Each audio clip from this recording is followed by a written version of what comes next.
I think it's fair to say that Nottingham Forest have had a really productive transfer window, seeing that they've signed not 5, not 6, not 7, but 16 signings, which is mad already alone. They've signed marquee signings like Jesse Lingard, Dean Henderson and Nico Williams, just to name a few, and they've signed more players to basically create a Premier League team. It's mad seeing how they've really created a team like this, seeing that they've just got promoted to the Premier League.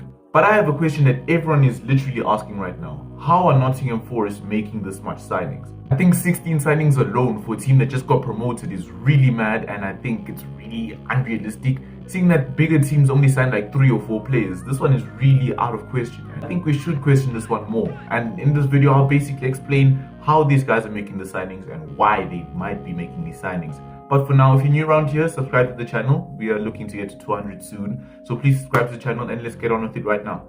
So by the time of recording, Nottingham Forest have announced another signing, who is Morgan Gibbs-White, signing from Wolverhampton Wanderers for about 40 million. So already that really raises questions about how the transfer strategy is. Already removing the Morgan Gibbs-White transfer, they've accumulated 118 million based on transfers coming in. Which again, for a team that just got promoted, I wouldn't be surprised if you're questioning how they're actually doing this. And again, it's really hard to see how they're making a profit, seeing that they only got 5 million from transfers out of the club. But again, the question we're trying to answer is, how are they making this happen? And seeing that I'm the football nerd, I went down and made some research. Basically got 3 answers for you. I'm going to go from the least likely answer to the most likely answer and basically explain to you right now. So of course, the least likely answer is going to be a financial takeover. So they got taken over in 2017 by owner Americanus, who bought them out for 50 million. Now I know that's not enough to pay for what Nottingham are basically doing right now. So another possible reason could be the Premier League revenue money. Now let's try put this into a scenario. So basically, Nottingham Forest have made about 20 signings. Let's just say that. Discuss contracts and the transfer fees. I'm gonna speculate that these guys are going to pay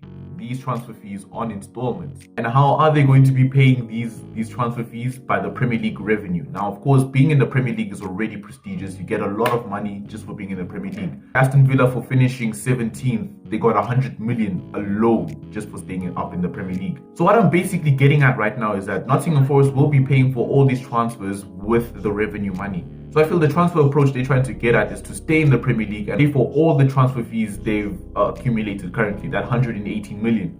I feel the most likely reason is going to be them winning the EFL playoffs. Now, why I say this, I've done some research and basically this is considered the richest game in world football. To explain why it's called that, basically it's all about money. If you move into the Premier League, like I explained in the last video, you are getting a lot of money, and staying in the EFL Championship really takes a financial hit.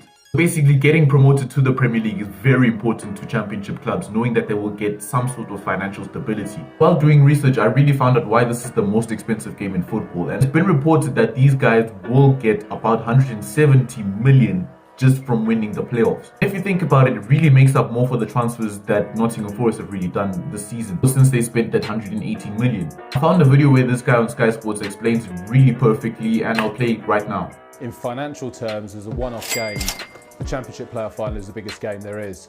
And the reason for that is that it opens the doors to those Premier League riches. So if you are the team who wins the playoff final, that secures at least £170 million for you. And if you manage to stay up for at least one season, that figure goes up to at least £300 million.